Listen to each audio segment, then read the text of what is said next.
градоначалник на едно големите општини треба да колте дел од оние родшоуа на владата во посета на големите земји каде што се барат инвеститори.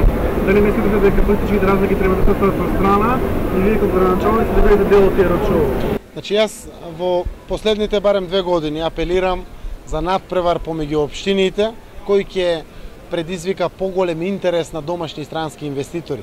Знаете, после децентрализацијата од 2005 година прилично е лесно, прилично искуството е легнато во изградба на улици, тротоари, водоводи, канализации. Надпреварот треба да го водат општините во делот на изградбата на новите фабрики, новите производствени погони. Ако успеаваме сите општини, Македонија би била мозаик од камчиња кој што секој со својот успех или така наречен локален економски развој ќе го даде економскиот развој на Република Македонија. Не се согласувам секогаш со роуд-шоуата кој што ги прави владата од прости причини што генерираат огромни расходи. Расходи со невидени размери. Ако ја проверите сметката на премиерот во Индија е огромна, во Турција е огромна. Апсолутно модерниот интернет, целата електронска комуникација дава одлична можност, доколку се сака со вистински чекори да се привлече вниманието на инвеститорите.